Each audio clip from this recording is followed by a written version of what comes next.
اعوذ باللہ من الشیطان الرجیم بسم اللہ الرحمن الرحیم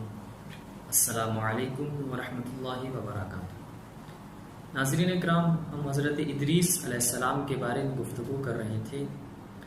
اور ہم نے سابقہ اپنی گفتگو میں یہ عرض کیا کہ حضرت ادریس علیہ السلام کو اللہ تبارک و تعالی نے بہت سی خصوصیات سے نوازا اور انہوں نے بہت ساری چیزوں کی بنیاد رکھی، جیسا کہ قلم کے ذریعے تعلیم حاصل کرنا، لکھنا، اس کی بنیاد حضرت ادریس نے ڈالی۔ اس کے علاوہ کپڑے کا لباس پہننا اور بہت ساری خصوصیات 10 کے قریب جس کا ہم نے تذکرہ کیا۔ ان خصوصیات میں سے اور بہت ساری ایسی چیزیں جو ایجاد کی اور جن چیزوں کی بنیاد رکھی حضرت ادریس نے، ان میں سے ایک ہے عمارت بنانے کا طریقہ، کس طرح سے ایک اچھا گھر بنایا جا سکے اور انسان منظم طریقے سے اپنے گھر میں رہ سکے، اس کی بنیاد حضرت ادریس نے ڈالی۔ اور نہ صرف ایک اچھا گھر کس طرح سے بنایا جا سکتا ہے بلکہ شہروں کی تعمیر کروائی، اور روایات کہتی ہیں بعض کے قریب 100 شہر اور بعض کے قریب 188 کے قریب شہروں کی تعمیر جو ہے حضرت ادریس علیہ السلام نے کروائی، اور بتایا کہ کس طرح سے انسان منظم طریقے سے رہ سکتا ہے، کس طرح سے انسان ایک خوبصورت انداز میں زندگی بسر کر سکتا ہے، اور شہروں کی تعمیر بھی کروائی۔ اور آپ کی ان تعمیرات میں سے سب سے بڑی اور اہمیت کی حامل اہرام مصر کہ اہرام مصر کی تعمیر حضرت ادریس علیہ السلام نے کروائی، جو کہ آج کل دنیا کی 7 اہم ترین عمارتوں میں شمار ہوتی ہے۔ اور اس کی اہمیت کا اندازہ اس بات سے لگایا جا سکتا ہے کہ چونکہ حضرت ادریس علیہ السلام علم نبوت سے یہ جانتے تھے کہ بعد میں طوفان نوح آئے گا اور طوفان نوح کے اندر سب چیزیں غرق ہو جائیں گی، اس لیے انہوں نے اہرام مصر بنائے اور جو خزانہ علم اور حکمت تھا اس کو وہیں پہ رکھا تاکہ وہ خراب نہ ہو۔ اور اس لیے اس کی اہمیت کا اندازہ بعد میں آنے والے فرعون، چونکہ یہ فرعون کے بارے میں ہم تذکرہ کریں گے کہ یہ کوئی خاص نام نہیں ہے، بعض کے مطابق یہ اس وقت کے بادشاہ کو فرعون کہا جاتا تھا۔ تو بعد میں جتنے بھی فرعون آئے انہوں نے اس کی اہمیت کے اندازہ کے باعث بہت سارے احرام تعمیر کروائے۔ تو حضرت ادریس کے زمانے میں 2 تعداد تھی ان کی، اور بعد میں مزید 16 اور انہوں نے تعمیر کروائی، تو ٹوٹل 18 کے قریب احرام مصر بنائے گئے۔ اگرچہ جو بعد میں بنوائے گئے اس کی شبیہ اور نقل کے طور پر وہ اتنے زیادہ پختہ نہیں تھے جتنے حضرت ادریس نے بنائے، لیکن احرام مصر کو بہت زیادہ اہمیت حاصل ہے۔ آج کی تاریخ میں بھی آپ دیکھ سکتے ہیں کہ دنیا کی جو شاہکار اور بہترین اہمیت کی حامل عمارتیں ہیں ان میں سے احرام مصر بھی ہے، جو 7 بڑی عمارتیں ہیں۔ اس کی اہمیت کا اندازہ لگایا جا سکتا ہے۔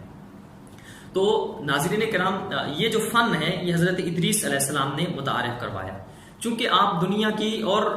خاص بات یہاں پر نقطہ یہ ہے کہ جو آپ نے احرام مصر تعمیر کروائے، آپ نے وہاں پر ایک عبارت لکھی جس کا مفہوم اور ترجمہ یہ بنتا ہے کہ حضرت ادریس نے یہ لکھوایا کہ جو بھی اس عمارت کو گرانا چاہتا ہے وہ 6 سال بھی لگا لے تو اس عمارت کو نہیں گرا سکتا، حالانکہ میں نے فقط اسے 6 مہینے میں بنایا ہے۔ اور جو اس کو گرانا چاہتا ہے اس کو دعویٰ کر رہے ہیں کہ 6 سال بھی کوئی گرانا چاہے تو نہیں گرا سکتا، حالانکہ فقط اس کو 6 مہینے میں بنایا۔ اور پھر فرمایا کہ کسی چیز کا گرانا اس کے بنانے سے زیادہ آسان ہوتا ہے۔ تو یہ چیز بتا رہی ہے کہ کتنی پختہ عمارت تھی کہ جس کو ابھی تک جو ہے وہ آج کے دور میں ہمیں یہ عمارتیں ملتی ہیں۔ اس کے علاوہ چونکہ حضرت ادریس ملک میں بہت زیادہ پھرے، آپ نے بہت زیادہ نقل مکانی کی، تو آپ نے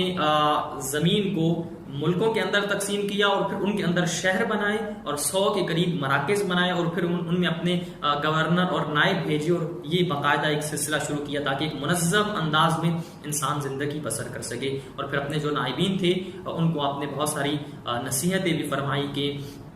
خداوند عالم کی وحدانیت، خدا کا عدل اور اس کی عبادت کی طرف لوگوں کو بلاؤ۔ تو یہ حضرت ادریس علیہ السلام نے جو عمارتوں کے اور منظم زندگی گزارنے کا سلیقہ بتایا۔ اس کے علاوہ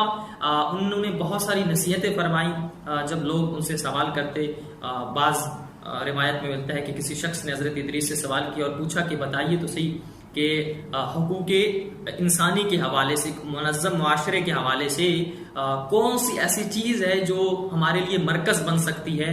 حسن اعتقاد کے اعتبار سے، جو ہمارے لیے محور و مرکز ہو۔ تو حضرت ادریس نے فرمایا کہ انسان اپنے معاملات اچھے رکھے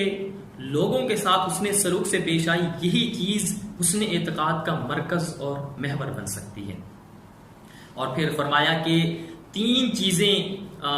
بہترین نیکی ہیں، 3 ایسی بہترین نیکیاں ہیں۔ ان میں سے پہلی نیکی کہ یہ جب انسان کو غصہ آئے تو انسان بردباری اور حلم سے کام لے، درگزر کر دے۔ اس لیے کہ جب انسان کو غصہ آتا ہے تو پھر اس کی عقل کام کرنا چھوڑ دیتی ہے، اور غصے میں لیا ہوا فیصلہ ایسا ہوتا ہے جو انسان جب بعد میں اس کو دیکھتا ہے تو پچھتاتا ہے۔ اس لیے کہا جاتا ہے کہ جب غصہ آئے تو کوئی فیصلہ نہ کرو، اور جب بہت زیادہ خوشی کے اندر ہو تو کسی سے کوئی وعدہ نہ کرو، اس لیے کہ غصے میں انسان جو فیصلہ کر لیتا ہے بعد میں اس پر پچھتاتا ہے۔ تو جب غصہ آئے تو حلم اور بردباری سے کام لو، اور پھر فرمایا کہ اگر کسی کو اپنے قبضے میں لے لو تو اس پر رحم کرو، یعنی اگر کوئی آپ کی قبضے کے اندر آ گیا ہے، آپ نے اس پر سبقت لے لیا تو اسے معاف کر دو۔ اس لیے کہ جو انسان کسی پر قبضہ کر لیتا ہے تو وہ مکمل طاقت رکھتا ہے اور وہ انسان مجبور ہوتا ہے، تو نیکی یہی ہے کہ آپ قبضہ پا کر اس کو چھوڑ دو۔ جیسا کہ ہمیں روایات میں ملتا ہے کہ مولا علی ابن ابی طالب نے جب عمر ابن عبد ود کو زیر کیا ہے، حالانکہ بہت بڑا جوان تھا، مولا نے جب زیر کیا تو زیر کرنے کے بعد جب اس نے گستاخی کی تو مولا نے اسے چھوڑ دیا، اور پھر ایک چکر لگایا اور پھر دوسری دفعہ میں اس کو زیر کر کے واصل جہنم کر دیا۔ تو بہت سارے لوگوں نے پوچھا کہ یہ علی اتنا بڑا جوان تھا اور آپ نے اس کو زیر کرنے کے بعد پھر چھوڑ دیا؟ تو اس وقت کہا کہ جب میں لڑ رہا تھا تو میں خداوند عالم کے لیے لڑ رہا تھا، خدا کی راہ میں لڑ رہا تھا۔ جب اس نے گستاخی کی تو اس میں میرا ذاتی غصہ شامل ہو گیا،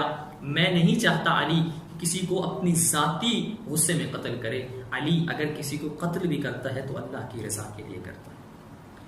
تو یہ چیز ہمیں ائمہ معصومین علیہ السلام کی سیرت سے اور انبیاء علیہ السلام کی سیرت سے ہمیں یہ بات ملتی ہے کہ انسان اگر غصے کی حالت میں ہو تو اسے بردباری سے کام لینا چاہیے، اگر کسی پر قبضہ کر لیا ہے تو اسے چھوڑ دینا چاہیے، یہی اس کی بردباری ہے۔ اور پھر فرمایا تیسری چیز کہ اگر تم تنگ دست ہو جاؤ تو بخشش سے کام لو، یعنی اگر تم تنگ دست ہو گئے ہو، فقیر ہو گئے ہو تو اللہ کی راہ میں خرچ کرو، اللہ تمہیں دگنا کر کے واپس کر دے گا۔ اس کے بارے میں تو بہت ساری ہمیں روایات ملتی ہیں، اور قرآن کی آیات بھی یہ کہتی ہیں، جیسا کہ قرآن کی آیت میں ارشاد رب العزت ہے مثل الذین ینفقون اموالهم فی سبیل اللہ کمثل حبۃ انبتت سبع سنابل فی کل سنبلۃ مئۃ حبۃ واللہ یضاعف لمن یشاء واللہ واسع علیم، کہ جو اللہ کی راہ میں خرچ کرتا ہے اس کی مثال ایسی ہے کہ جیسے گندم کا ایک دانہ ہے نا، آپ زمین میں گندم کا ایک دانہ بوتے ہو تو اس سے 7 بالیاں نکلتی ہیں، اور ہر بالی کے اندر 100 دانہ ہوتا ہے، یعنی اگر اللہ کی راہ میں آپ ایک خرچ کرو گے تو اللہ اس کے بدلے میں 700 گنا عطا کرے گا۔ اور پھر یہاں بات رکی نہیں کہ فرمایا واللہ یضاعف لمن یشاء، اگر کسی کی قربت اتنی زیادہ ہوگی اللہ کی بارگاہ میں تو اللہ اسے دگنا کر دے گا، یعنی ایک کے بدلے میں 700، اور پھر جب 2 گنا ہو جائے گا تو 1400 گنا آپ کو واپس ملے گا۔ یہ ہے جو اللہ کی راہ میں قربت سے خرچ کرتے ہیں۔ اور پھر آپ نے نصیحت فرماتے ہوئے کہا کہ عاقل انسان ہوتا ہی وہ ہے کہ وہ ہمیشہ حکمت کا طلبگار رہتا ہے، حکمت کی تلاش میں رہتا ہے، اور انسان کو جتنا بلند مرتبہ ملتا جاتا ہے پھر انسان اپنے اندر عاجزی اور انکساری پیدا کرے، چونکہ جس کا جتنا رتبہ بلند ہوتا ہے اس میں جتنی زیادہ عاجزی اور جتنی زیادہ انکساری ہوگی وہی اس کے کام آئے گی۔ اور پھر آخر میں نصیحت کرتے ہوئے فرمایا کہ عاقل انسان وہ ہوتا ہے جو 3 لوگوں کی توہین نہیں کرتا۔ کون سے 3 لوگ؟ فرمایا پہلی، وہ کبھی بھی کسی بادشاہ کی توہین نہیں کرے گا، اگر بادشاہ کی توہین کرے گا تو اپنی زندگی سے ہاتھ دھو بیٹھے گا، اپنی زندگی خراب کرے گا، کیونکہ اگر بادشاہ کی توہین کرے گا تو غصے میں آ کر بادشاہ یا اسے زندان میں ڈال دے گا یا اسے قتل کر دے گا، تو اپنی زندگی خراب کرے گا۔ اور پھر فرمایا دوسری چیز کہ وہ کبھی بھی علماء کی توہین نہیں کرے گا۔ عاقل انسان وہ ہوتا ہے جو کبھی بھی کسی عالم کی توہین نہیں کرتا، کیونکہ اگر علم اور عالم کی توہین کرے گا تو اپنا دین خراب کرے گا۔